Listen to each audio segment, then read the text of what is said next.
This is ACOFAE.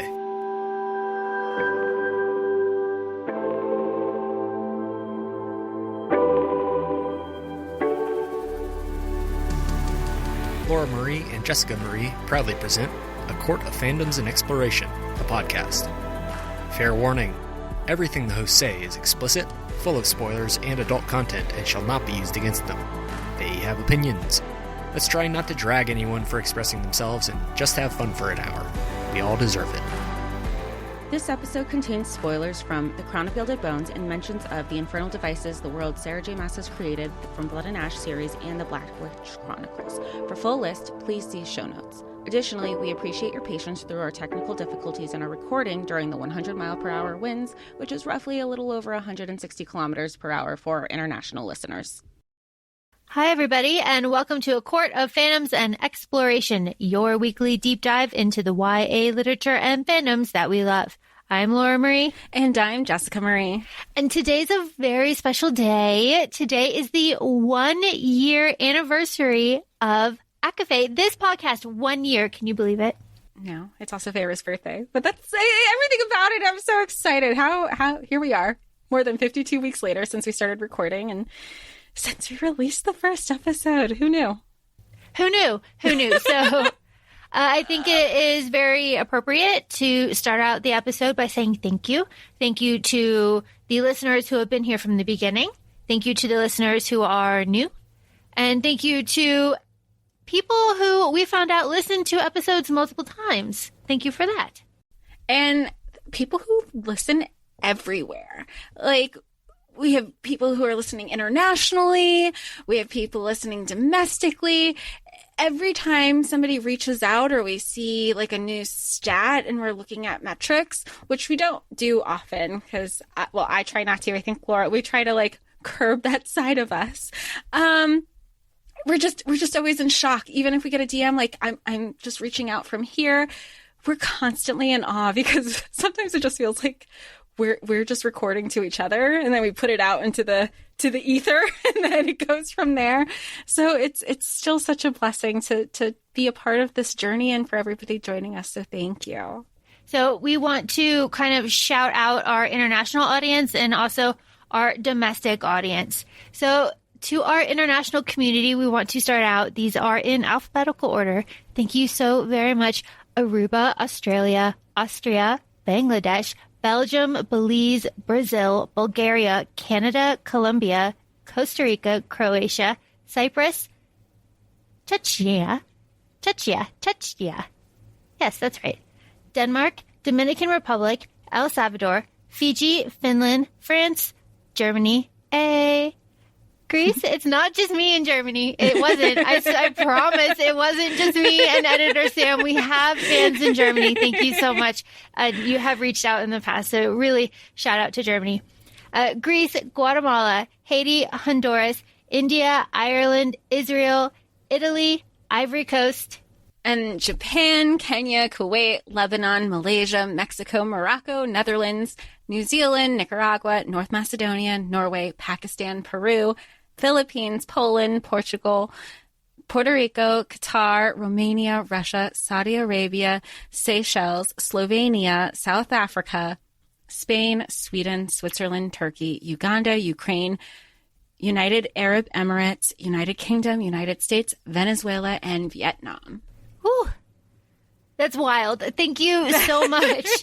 Thank you. That is just incredible. To everyone that is listening around the world, we would not be here without you. You make us who we are. So thank you.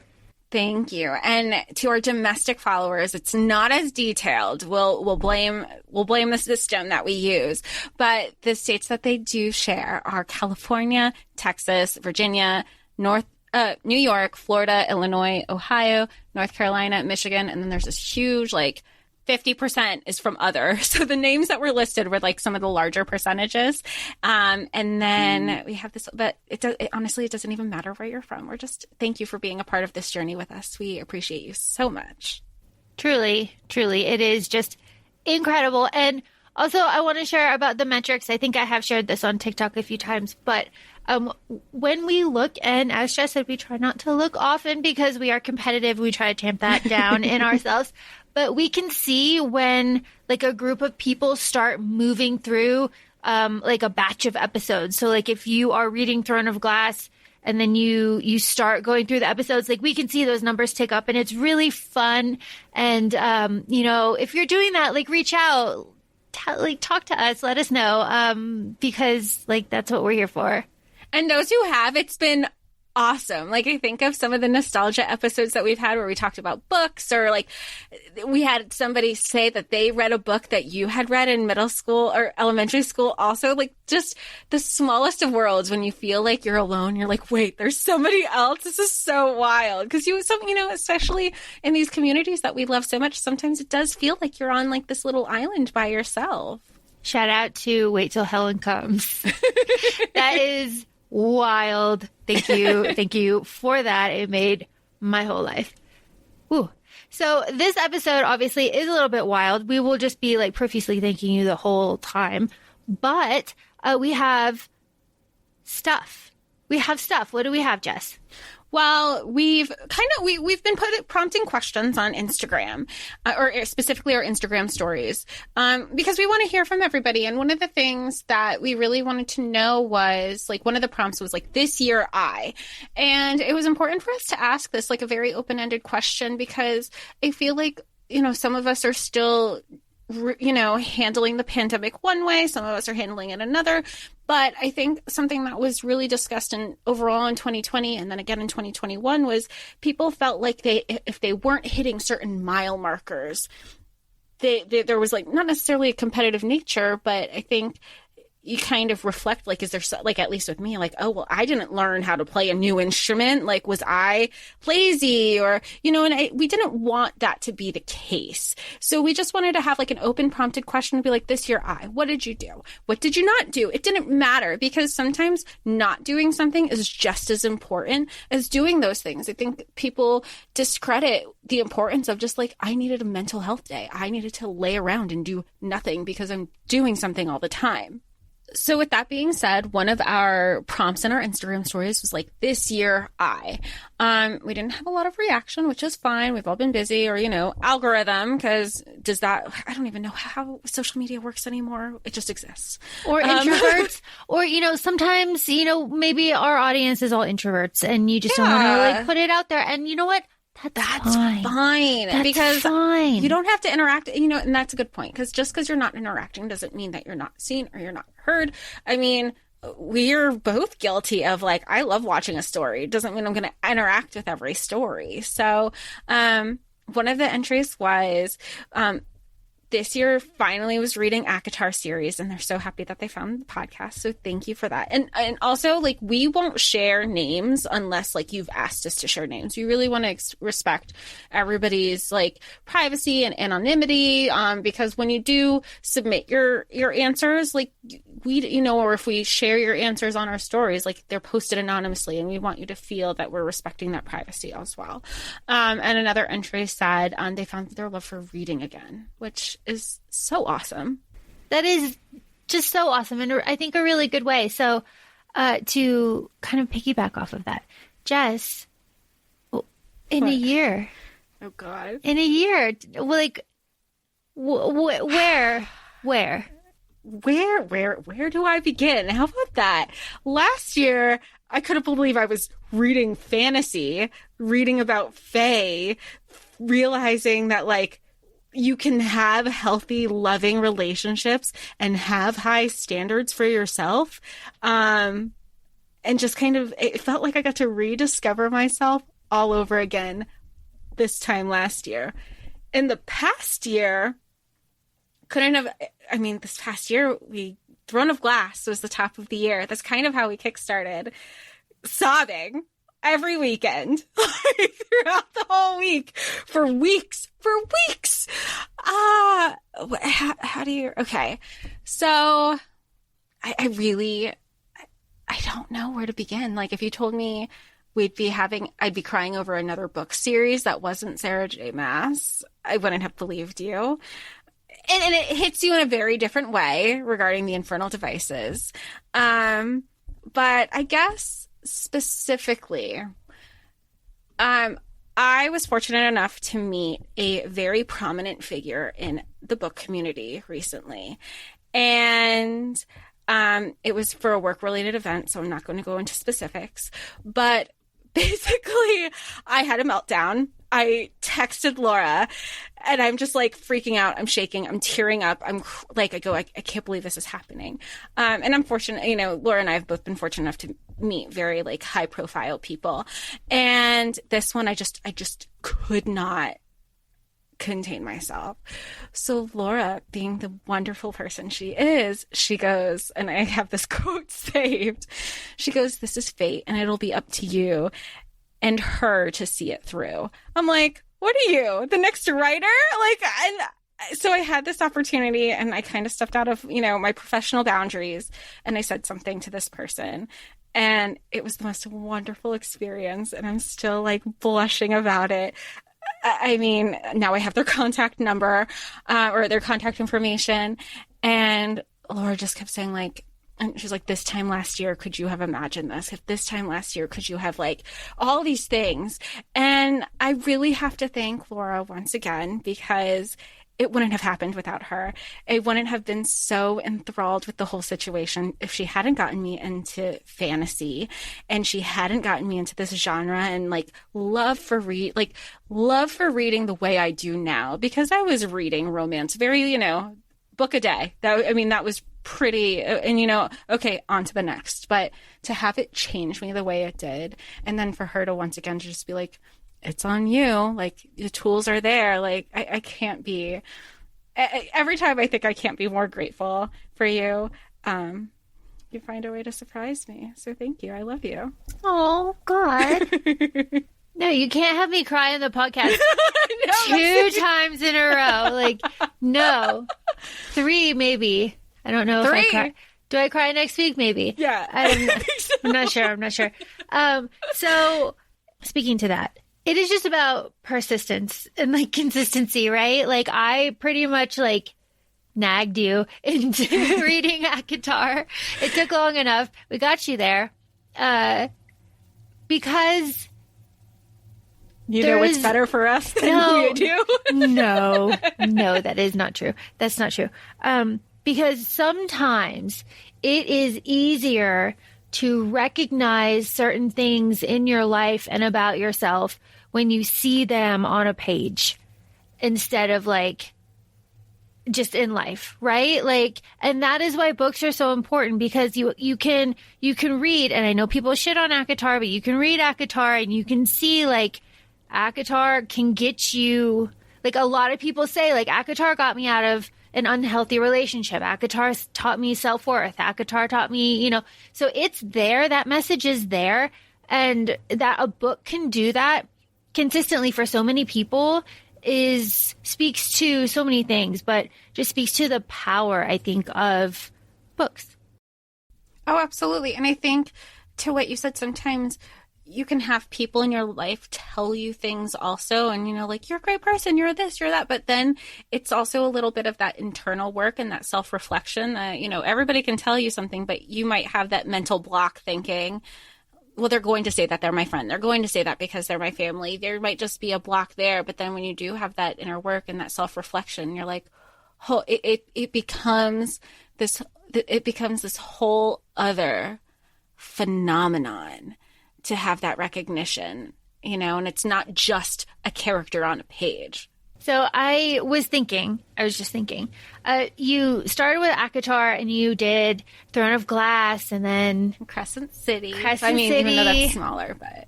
And then you did, you know, Blood and Ash, and you're doing Shadowhunters. All of these are, they're different, but they are the same, you know, kind of. I don't know how to phrase this. Going through all of these book series, there are, I want to say like life lessons, but that's not really what I'm saying. The emotion that you get from some of these series, right? Like, if you could read one for the first time again, which one would it be? Throne of Glass. Throne of Glass? I think so. The caveat would be, I would love to know everything I know about Throne of Glass. And the second I go to pick up Throne of Glass again for the reread, I forget everything. Like that magical, like some sort of magical system to truly be shocked and surprised and crying and seeing how things are connected.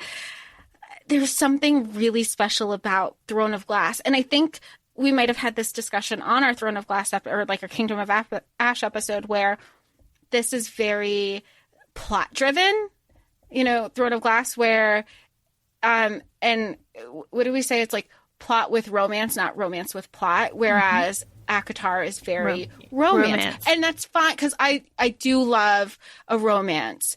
And now I've just kind of elevated my romance experiences to include fantasy. And it's so fun. It's so fun. But it would definitely, I think I would have to say Throne of Glass. Throne of Glass.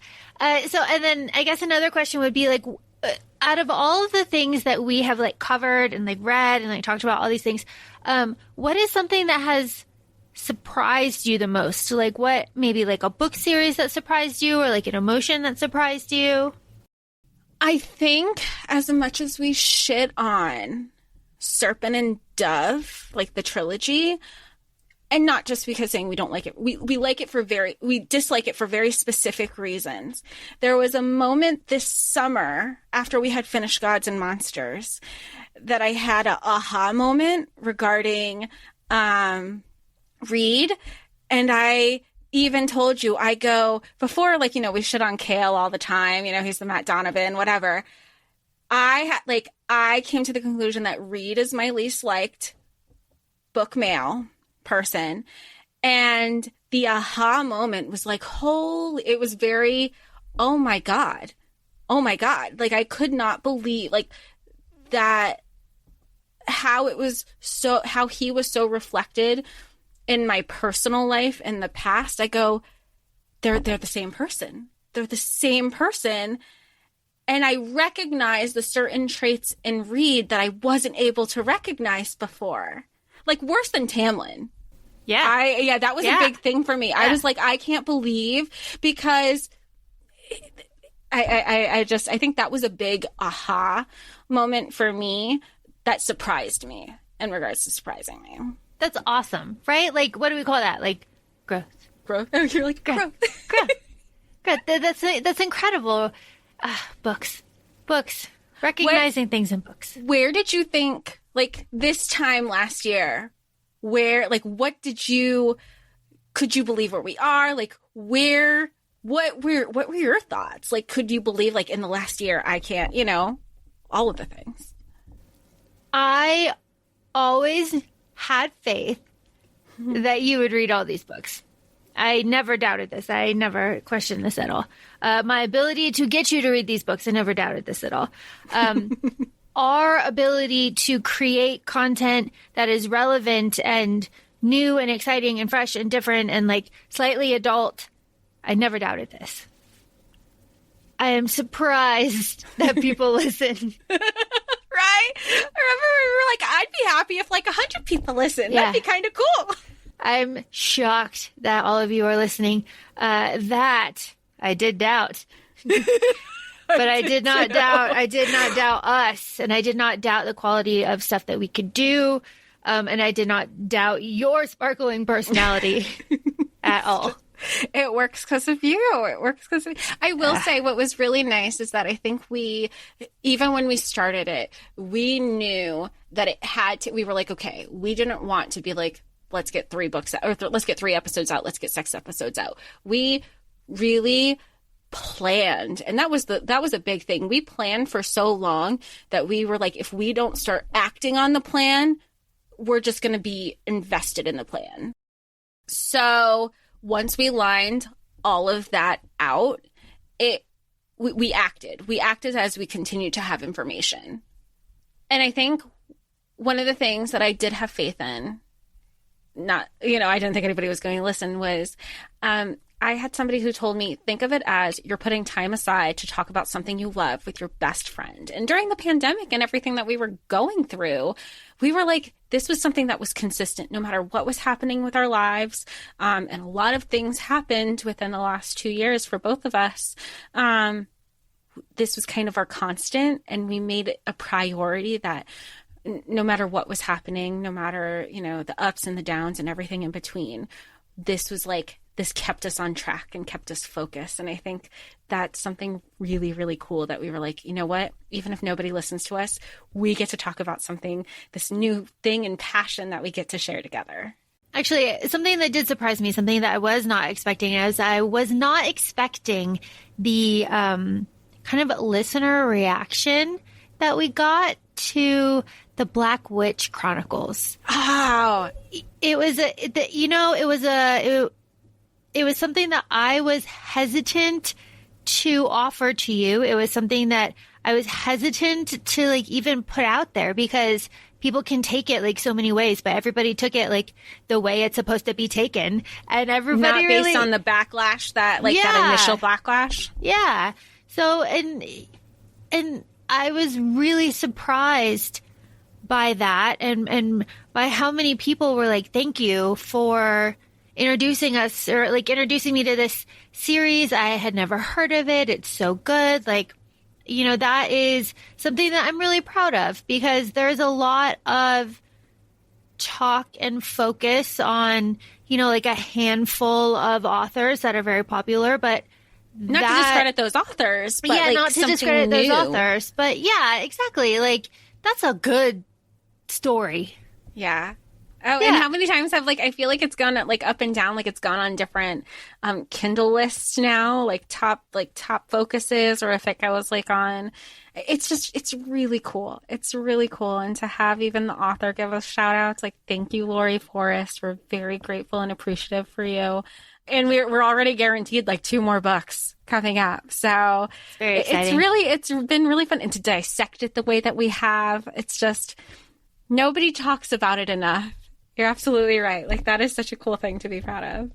Something else that I think people don't talk about enough is, Jess, you've really had experiences with narrators over this past year. You know, you've had great ones, you've had not great ones. You know, we've done experiments.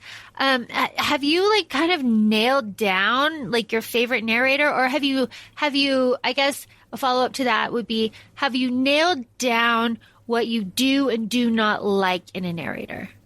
Oh, I mean, I feel basic if I say like, I love Elizabeth Evans, I love Julia Whelan, I love, I actually really love Patty Murin. She does a lot of Christina Lauren, and she was actually she was Anna on Broadway. She's been on Chicago Med. She's been on a lot of stuff. And I actually, when like the con life was a thing, I followed her when she was a blogger also. And so I was in line to meet her husband at the time, but then I went over to her and he goes, "Oh, did you have another question?" And I go, "No, I just wanted to actually talk to your wife." And she was like, "Nobody ever wants to talk to me." So I like her as a narrator for a lot of like the Christina Lauren books.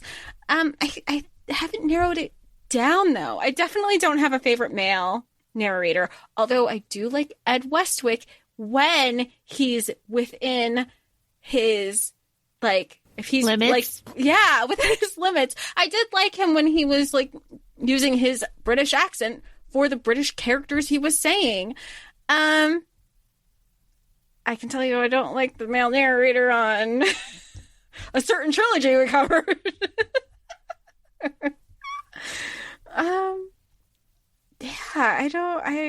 I feel like I haven't pinpointed it yet, but I know it when I hear it. I'm like, oh, I don't like this person. That's fair. That's totally fair. It's totally fair. You have your like core people, because one of our friends who listens, she went to you to say like, who are some of the people that you really admire, because she started looking through their kind of discography. Yeah. The ones that just come to mind off the top of my head are Nick Podell. He's my favorite male author or narrator. He's my favorite. I love him. Everything that he does, he's fantastic. Lauren Fortgang and Julia Whelan, Elizabeth Evans, kind kind of all of those, but it's so much easier to say what you don't like about narrators. And this is what I will tell you. In the past year, I have learned that when you have a kind of pattern like this, it drives you insane. I can't stand it. I can't stand it. It drives me nuts. So like that. Or the gasps, like the like. And not like it was written in, she gasped. Like it's not written in. No, they're just like breathing on the microphone. Yeah, I just can't. Yeah. A narrator will make or break an audiobook, and it's so much easier to point out the ones that suck. So what's something you do like then? Can you pinpoint what you do like about the narrators you do like? Well, I will tell you what I am listening to now. I am listening to, I think it's the Inadequate Air. It's some like weird, it's the third one in the Bridge Kingdom, whatever. In something. I don't know. My phone is too far away. That audiobook, and I don't remember the other two being this way. Just correct me if I'm wrong, because I know you're like dabbling in the Trader Queen. This book in particular is doing, I'm going to say, a Dune with a full immersion experience we got going on here. We have sound effects. We have knocking on doors. We have bodies thumping to the ground. It is like way immersion kind of thing here. There's like music. It's wild. The first book doesn't do that, or it does it with the chapter transitions, which I really like. It doesn't go chapter 1. It does like a wave because which I really liked that. It made the audio experience just like a seamless transition. Mm-hmm. You did get like the breeze or I did like that. It reminded me of, oh my gosh, memory unlocked. I listened to an audiobook when I was like 10 or something, and it was when maybe it was like Goosebumps on a cassette tape, and we listened to it all the way to South Carolina. And my brother and I, when the second it would end, we'd be like, start it again. Like we didn't know, but it had the same experience where there was like waves and like sound effects and things were creaking, and it was, you can feel the experience. Yeah, that's what this is like. Yeah. Yeah. I cannot remember the name of the book for the life of me. If I don't remember, my brother won't remember. But it was so exciting. You couldn't get enough of the story. You had to do it all over again. It was really fun. Well, and honestly, that's the way that I feel because, spoiler alert, I am lukewarm on the Bridge Kingdom series. But I really am enjoying this audio experience. It's really fun. Do you feel like it's more it's like more in depth than the other ones were? I cannot put this down. I cannot put this down. And it is not because like the story is fantastic. The story is just like the others, it's fine. A story. It's consistent. Yeah. It's consistent with the other ones. That's fine. But this audio experience is really fun. It's really fun. And there are times where there is like someone knocking in the story, and I'm like, yo, what? But it's just somebody like knocking on the door, and it's really cool. And the closest that I can think of is like Dune. Dune's like way better, but this one's really fun. So that's my like current Zillow transition. That is my current read, and something that is really fun that I have discovered this year. Fun, quirky little. I say quirky, little audiobooks that do this like fun reader experience. I think it's important. Like, I mean, with some of the stuff that we've read, like sometimes even the content and the context could be so heavy that you do need those. Is that the wind? Yeah, do you hear that? I hear it. It's 100 miles an hour. I have 2 chairs. It sounds like the AC is on. I have 2 chairs up against the door, like wedged under. I was gonna say, like, are you wrapping the? Yeah. It's like nothing I can do. Yeah, There's nothing I can do. Like, sorry, Sam, can't edit that out. Yeah.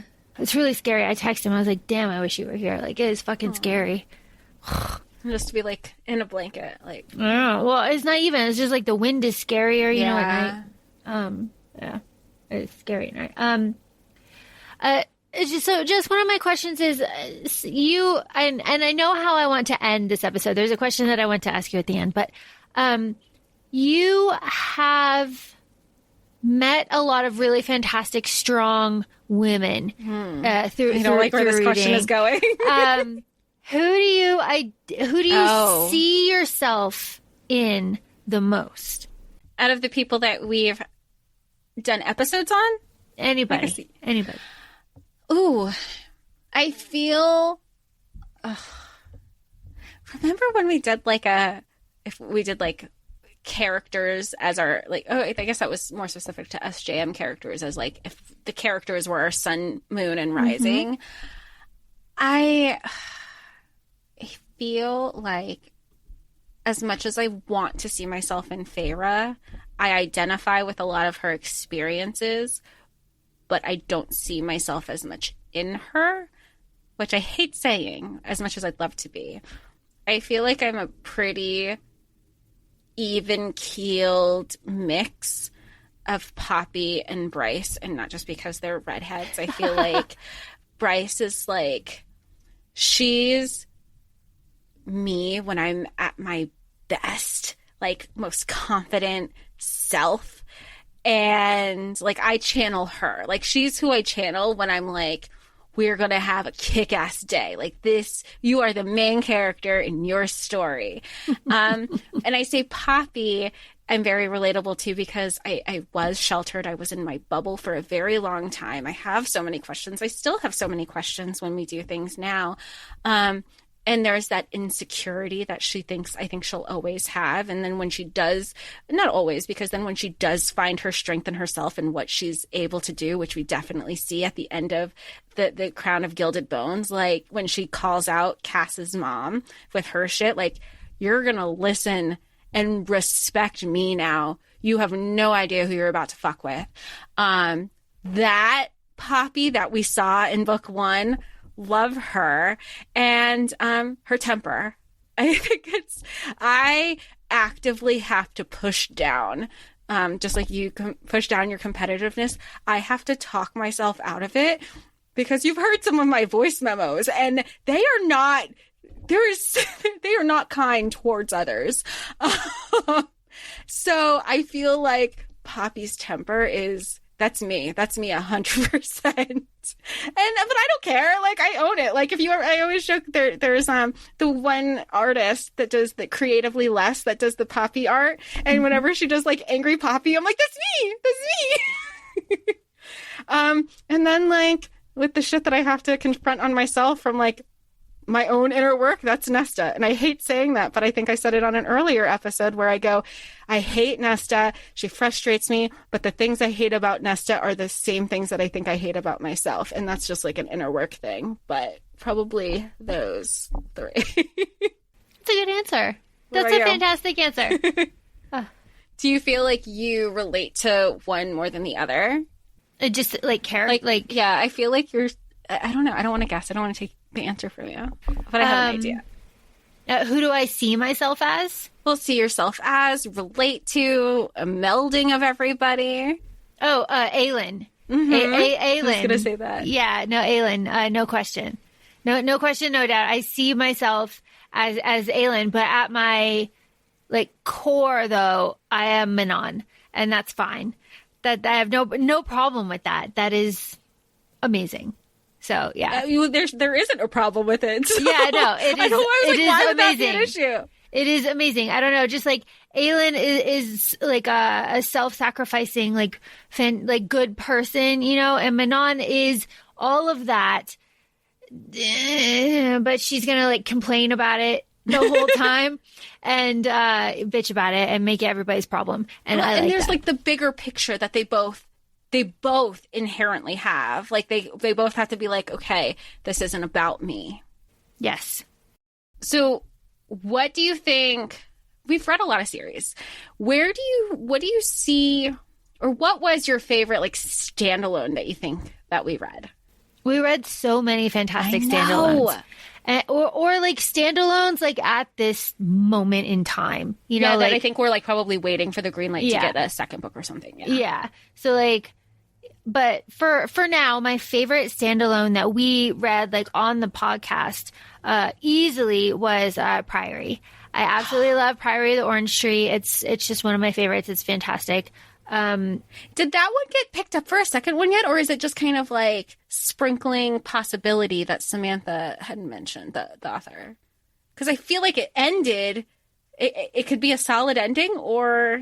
I think she's writing like other character, like novellas of sorts? Yeah. Okay. Which I'm totally here for. Totally here for. Give me more Loth. Give me more everybody. Give me more. Give all of it. What was... Legendborn. I think we covered... I always think it's funny how we started Legendborn, because we DNF'd another major book release from somebody. It just wasn't... It was midweek. We were like, how are we going to finish this before we record? And Legendborn was absolutely something that I needed I didn't know that I needed at that time, with what Bree was going through and how great it was. Like, the plot twist I didn't see coming, didn't even realize that there were modern day King Arthur retellings. It was so refreshing and captivating right away. And I feel like, I mean, correct me if I'm wrong, I'm not sure if every YA book I've read has that initial hook off of, page 2. And it was just, it was relatable. It was what we needed. And at the same time, it wasn't relatable. And you can just be frustrated for the characters, rightfully so. I think it was just everything. It was just it was just so beautifully written. I cannot praise that book enough. It had all the things. It had all the things that we love. All the things. Every single thing is there. So I just finished, actually, listening to A Psalm of Storms and Silence by Roseanne A. Brown, which is the second one in a Psalm of Wraith and Ruins. And it is good. Boy, do you like it better than the first one? Definitely, yeah. It is really, really good. It hits so heavy, and there are so many trigger warnings. But do they do? I was going to say. Oh, okay. Just like the first one, they're all spoken out for you by the author. Like, she says it. Like, it was so beautifully done, and it's such a good story. And I am still thinking about it. I'm still thinking about it now, and I have been done with it for like 4 or 5 days. You're going to wind up rereading it when we record the follow-up too, right? Easily. I will easily. Yeah, it is so good. But we will have to record that follow-up episode to that book, because we've already done a psalm of Wraith and Ruin. So, what is something that we have coming up for next year? Well, something I thought that was fun. We both thought it was fun, is we've kind of been putting on our Instagram stories of like, what do you want to see? Like, what episodes have we not covered yet that you really have an interest in? And the first half, the beginning of the year, we've had slated for months. It's one of those, so many books, not enough time. And there's, Capricorn, Virgo, obsessive planning, and then haul. Yeah. And it's not just us. It's, we know a lot of other podcasts. They even have, they're fortunate enough to do bonus episodes. There's 3 of us that are in this, in this podcast. It's Laura and I, kind of the face. And then we still have, very much appreciative, our editor Sam, and he's just because he's behind the scenes, he's a integral part of our podcast, because it would not be possible if he wasn't helping us here. So we started asking, like, what have we not covered yet? Or perhaps we've read it and we just haven't done a podcast episode. So what we're going to do is we're going to take everybody's suggestions, and at the time of this release, we're going to release it on our anniversary, obviously, and then we'll do the generator later. Is we're going to take the suggestions that are given to us, and we're going to put them in a generator, and we're going to do a little spinny wheel and see what that first episode is. And I think it's really funny, and Laura is kind of kind of fearful. Yo. And she is a fearless person. When I tell you she's bungee jumped in a canyon in Africa, she's bungee jumped in a canyon in Africa. She is a fearless person. And some of the suggestions are romance, and that's typically not what we cover. We do fantasy, we do YA, we do some NA, like NA fantasy specifically. So some of those contemporary romance suggestions, I'm going to this is our disclaimer, apologizing in advance, because Laura, you're going to have to endure from me. I can't lesson plan for shit. I can think like long term, not a whole intricate rundown. So they might be chaotic, or like, this is your disclaimer. You did this to yourselves. So. Yeah, y'all. Okay. I can only think that you just want to put me through this to like hear what I'm going to say. That's what I have to think. I have enough faith in all of you that you're not just doing this to be mean. Just read me some of these potentials. Some of the potentials include the love hypothesis, the Spanish love deception, Outlander. Outlander's a whole series. I don't know if we could do that one. I think the bees just the bee came one out. came out. Yeah. Can we just ask your mom to be like, can you just connect us with her and she could just give us the rundown? The love hypothesis came up a couple times. Stuff from Helen Wong. It happened one summer. Oh, I have that on my shelf. It's on my TBR. Addie LaRue, which we will. I think we can full confidently say we actually have it planned. We know when we're going to do Addie LaRue. We know when it's coming. We could confidently say we will be doing Addie LaRue. We will not disclose the date, but it is time, because again, we're both, we're about the planning. But yeah, I'm so scared for you. You're gonna be like, Jessica, this is what you. Well, there was a couple more. I saw The Last Hours in there. So no, but I was talking about like the romance ones. Yeah, not romance ones. I thought that's what you were asking about, because okay, so let me. Okay, as of the time of this recording, not all of the suggestions. We'll just give. There's Zodiac Academy, Guild, Bridge Kingdom, The Dark Artifices.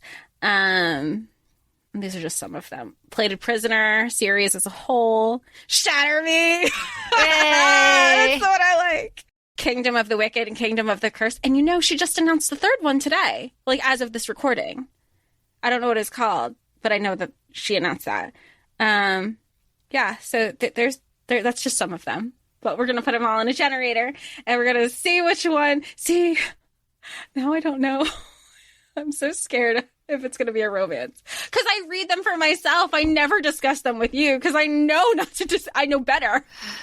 And here is the thing, and here's kind of a perfect segue into what I was saying earlier about Full Circle and what I wanted to kind of like end with you with. So you started out reading like straight romance, right? And now, or like biographies, like right, nerd. But like I'm thinking about the romance specifically. Like you started out reading romance. Just what are you currently reading right now? What kind of romance are you reading now? As we're recording this on December 15th, this will air on our anniversary. What are you reading? I'm reading "Learn My Lesson" by Katie Robert. Yeah. I have been sending you so many voice memos. I love my himbo Herc. I've loved him since 1997. Which is so on brand for you. I just cannot, you're so beautifully consistent. It is just so perfect. I try so hard. Don't fight it. It must be exhausting trying to fight it. Just let it go. You did this. You've dated as himbos your entire life. Growth. You have grown as a person. Let your tastes grow too.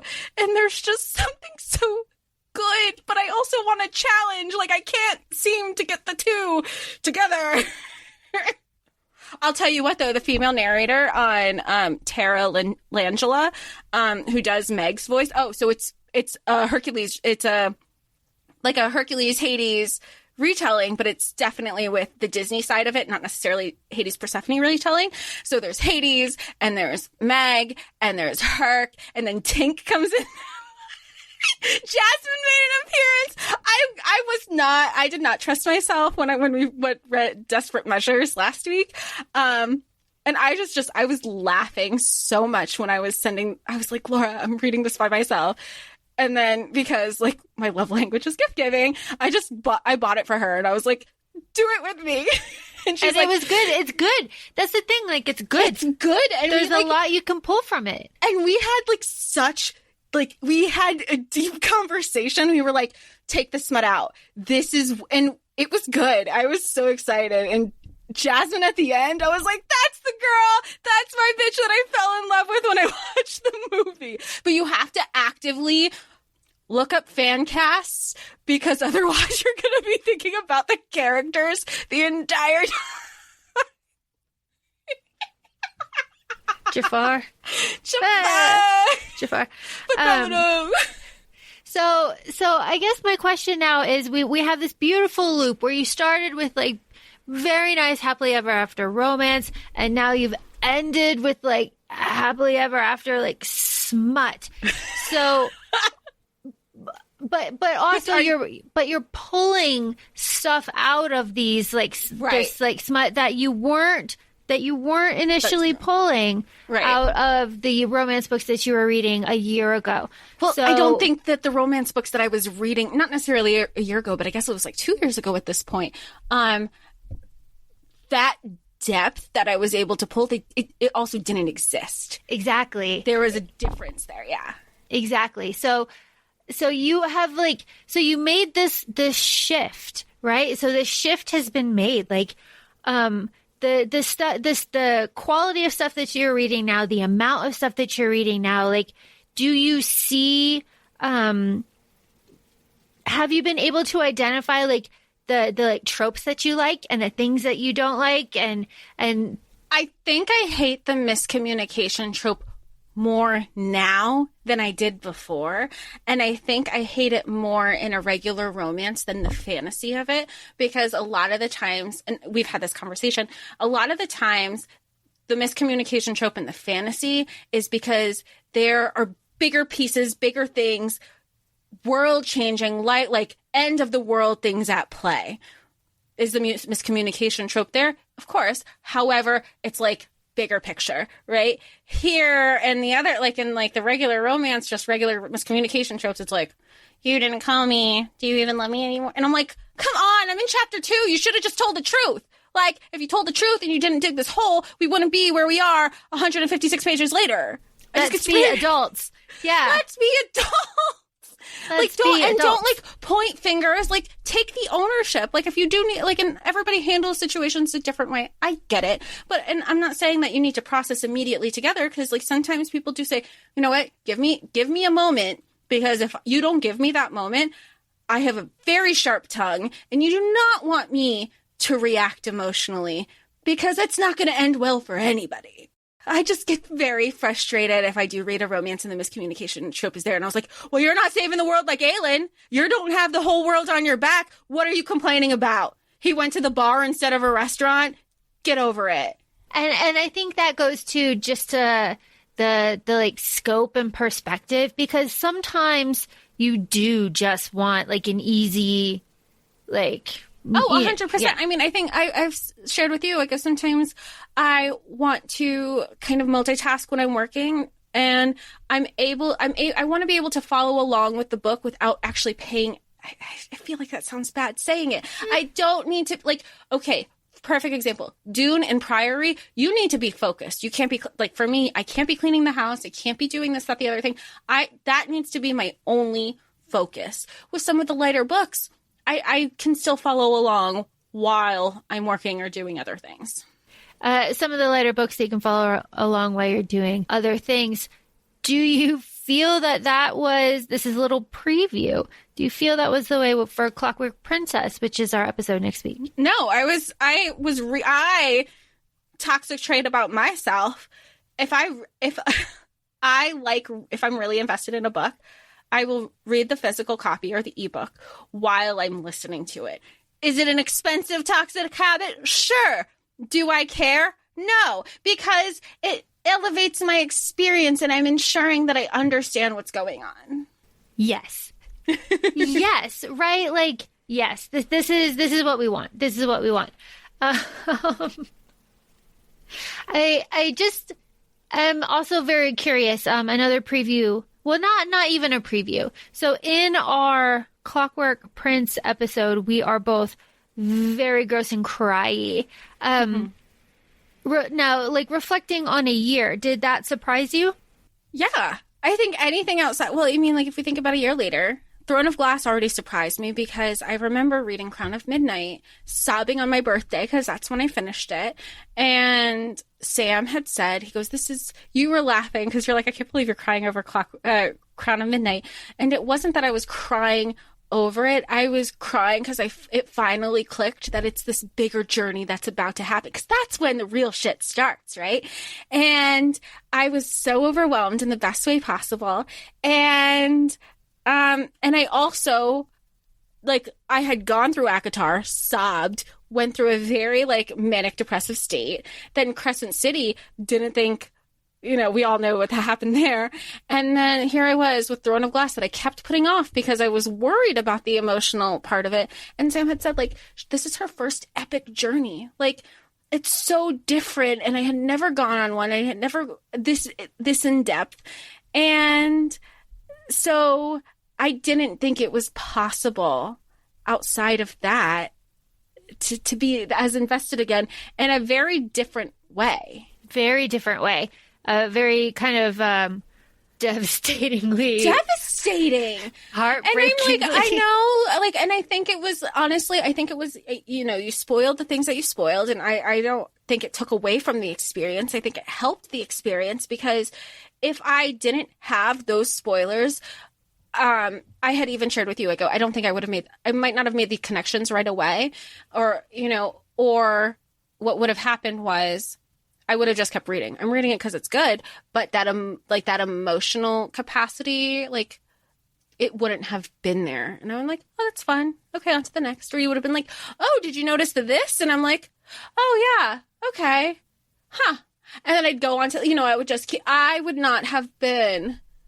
I'm still speechless because I can't and I told you the other day, I think I'm avoidant, I'm detached from everything, and I can't read it at work because then I'm not going to be invested. And you go, watch this fan video and see if you're emotionally detached. And I go, yeah, cool. In the office, crying. Thank God I was the only person there at the time. And I'm like, I thought, like, why is it 30 seconds? And I'm like, crying. It is a good fan video, y'all. We'll add it to the Clockwork Princess episode next week. It's so good. Yeah, whoa. Intense. I was expecting you to break for the Infernal devices. I'm just very pleased that it happened so early. Has it been annoying to kind of guide me through this? To be it's been here's wonderful. Another thing. Like, oh, she just asking me a million questions. Like, you're Kieran and I'm No, it's been wonderful, because it's been very good for me to kind of like hone like my craft, like my career, right. And kind of like, and also it's been good for me to like reread and read critically, and then to like, when you know something, like if you know something well enough, you can explain it to other people. And I don't feel like I'm there yet, but this is a really good like exercise to like get really familiar with things, right? Because like, I'm not an expert, we know this, but I do feel that you're my expert.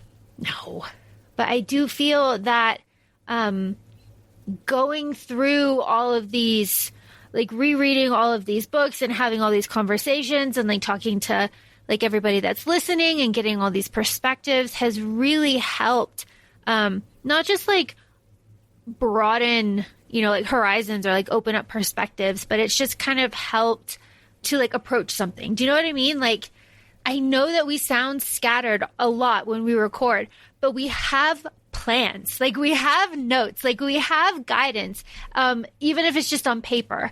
And I think that is really important.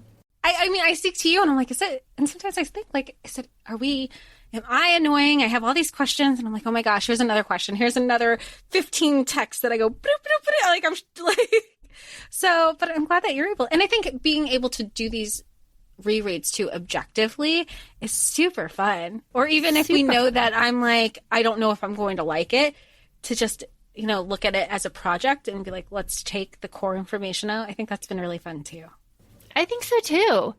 I have to say, I think I was surprised. I guess when I'm thinking over the entire year, I'm surprised that you have loved Jude as much as you do. Like, that she's become like such a comfort kind of character to you. Oh yeah. Yeah, I don't know. That just kind of surprised me, because the first time you went through The Cruel Prince, you were kind of like lukewarm with it. Absolutely. The reread made a difference. I feel like the reread for that specific series, the reread made a difference because I wasn't guessing anymore. I wasn't trying. And I think I've gotten better about remember when I would ask a million questions? And this is the same thing when I would watch sci-fi and you're like, just go with it, just go with it. And I've learned to just go with it. And maybe I'll give you a speculation, but I'm not zoning in and like focusing on what my speculations are. And I did that very much with the Infernal devices. You're like, what are your reactions? I'm like, I'm really just going with it. I'm just kind of going with it, and we'll go from there. And it's made it like not as stressful. I say that now, but like Clockwork Princess next week episode, you're going to know that that's not the case. But it really, now I don't have to guess anything. I know what I know, and now I get to be excited for it. And that's what's really nice about the Folk of the Air. And I think it's another example of how fandoms can kind of take over characters and make them their own. I say that, but like, you know what I mean. Right. And Jude and Cardin are definitely like that. All of ACOTAR is like that. I mean, the fans make the character. I feel like that's a huge reason. Like, do we like what we like on paper? Absolutely. But the way fandoms overtake our characters that we love, rewriting our own, we're like, this is canon. Like, there are certain things where I'm like, you cannot convince me that there's a lot of things I can't think of specifically, where I go, that's him. Like, that's him, that's her, that's this, that situation absolutely happened. That happened off camera, off page. Since the last book has been written, all this stuff is happening. I feel that way a lot with Shadowhunters, obviously. Like, there's a lot that happens. And like, and I guess TikTok is a great example, because even though Instagram has Reels, TikTok has that character creating content, and I've stayed off Shadowhunters TikTok intentionally. But you see it a lot with the other, with a lot of the SJM characters and the JLA characters. And, I know Facebook is obsolete. I'm pretty much only on there because of the book groups now. And there's a great, that's definitely made the From Blood and Ash experience for me. I love seeing other people's first time reactions, because Laura got that with me. And I don't get that from anybody except one friend. And some of my friends are all of our friends, I think we're like the only speed readers. They kind of go at their own pace, which is fine. That's nothing. Yeah. But like, it's nice to see other people's, like, they're sharing that love that we all have within the community and paying it forward, and then sharing those first time reactions. It's so fun seeing everybody's speculation, because I'll send them to you, Laura, and I'll be like, if my significant other does not do this, we're not together anymore. Well, and that's the thing too. Like, you're talking about like personal growth over the year. Like, these book men that are written by women. I would say these book characters that are written by women, because anybody. Characters, I think, is fair, because there's a lot of people who would be like, heck yeah. Yeah, I'd be like, the men aren't doing it for me. I'd be like, yeah, fair. So yeah, book characters. I feel like they help us kind of raise the bar a bit, right? Like, well, the bar's on the floor in real life. Yeah, it's on the floor in real life. You know, our standards are high, but I mean, come on. And you know, people get weird about that. But I think it is get really weird about which part about. People get weird, like, oh, they're not real. Like, you can't judge. But the characteristics are very much real. People get so mad. But what I'm saying is that, like, it helps us identify, like, what we want in a partner. Yeah. Right? So it's so important in, like, personal growth. And I know people talk about that a lot in, like, ACOTAR, but, like, you can see that a lot in other series as well. It's like, you know, I really like, certain characteristics of Cardin. I like Jude this way. I like this and this and this. And I like all of these together. And that's what I want in a partner. And I didn't realize that is what I wanted until I read it in a book. And I know that it's like that a lot of, for people going through trauma and for people, like, working through their issues. Like, that is what books are for. And I feel like, kind of like off the pod, but like the books that we have been reading, throughout the year are, I'm going to say good because they are, you know, most of them are, but they are good enough for us to pull stuff from and for somebody to really get something out of. Right. And I'm really happy that we have, like, the books that we have and, like, the movies that we have and the conversations that we have and the authors that we have, because we even spoke recently about, I don't want to get into details because I really don't want to spoil it, but we were basically saying, like, I love that I said, I can recognize that this book is not for me. It is clear. It is not for me whatsoever. However, I can see who it's here for and the research that went into this, and to recognize that there are people that this book is for. And I think it's so important because, you know, some books are written for us. You can still enjoy a book even if it's not written for you. And we've spoken to that about many times before.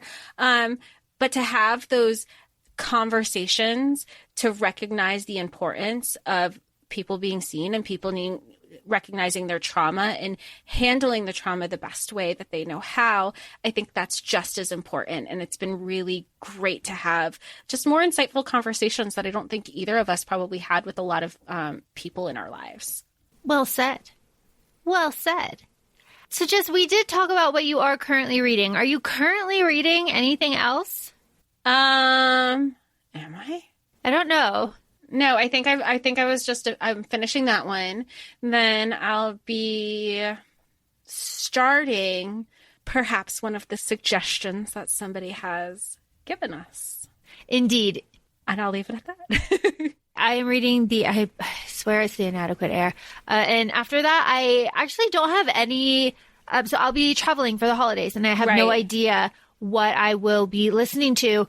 Do you want to reread or we need to regroup? I don't know. We'll have to see. I'm just so interested to see what book comes up in the raffle, in the drawing, me too. I'm just so interested. I think I have a mental block and I cannot, like, even think about what I'm going to read until I know what that book is. That's really what it is. We won't draw. I guess because this episode comes out on the 21st. We're not drawing till the 21st. Yes. So we have some time. So it'll be nice. I'll have a nice, like, palette refresher. Then I can, like, really see what this is. So I am just absolutely stoked. my face is just, I'm waiting. I'm going to be like, don't be a romance. And then it's going to be a romance. No, it will be. And that's fine. No, that's fine. But you know what? That's what y'all want. That's what the listeners want. And it, just like I was forced out of my comfort zone into fantasy, but that's because you knew I would like it. We're going to force you out of your comfort zone for a hot second. Which is fine. It's fine. I am an Aries. I do love trying new things. That is not a problem. It is just amusing in every single possible way. What do you see for 2022? What do I see for 2022? I see a duology and I see a couple of rereads and I see, I don't know. I see a lot of, I'm going to say I'm going to say interaction, but what I mean is like there's a lot of releases coming out, right? Like there's going to be a lot of. It feels like it's almost overwhelming that I'm trying to block it out because the releases that are coming out are in tandem with already existing series. So I worry about the rereads to be like, and here's a recap of everything we know so far. And that's what I'm kind of like. The overwhelming part of the rereads is what I'm concerned for. Yeah, we're doing the reread of Crescent City. I know we have to do that. And I've reread that several times, but it's like, wow, I'm going to cry again. Yeah, I don't think I'm going to cry again. Yeah. Okay. Mark, time, date. Jessica Marie says she is not going to ugly cry when what happens. Lies. You sit on a throne of lies. No, but all good things, all positive vibes, right? For 2022. Yeah. All positive things. Take it in stride. I feel like, we got 2021, 2020 was what it was. 2021 was what it was. 2022, I just got to go with it. It's going to be what it's going to be. There's only so much I can plan. The only thing that's consistent is reading and this podcast. Everything else might go to shit. Yeah, we're consistent AF, but It is what it is. It is what it is. So thanks y'all for listening. We appreciate everybody. Please feel free to follow us on Instagram, ACOFAE Podcast. We're also both on TikTok, ACOFAE Laura and ACOFAE Jessica. Thanks for this past year. It's been wild. And if you feel so kind to leave us a 5-star review on Apple Podcasts, we'd greatly appreciate it. And any type of comments, we'd love it. Thanks for everybody. Oh, and next week is Clockwork Princess. Don't forget, next week is Clockwork Princess. You can hear us be gross. I think we're crying with our black market Will Herondale plushies. Yes. Oh boy. Yes.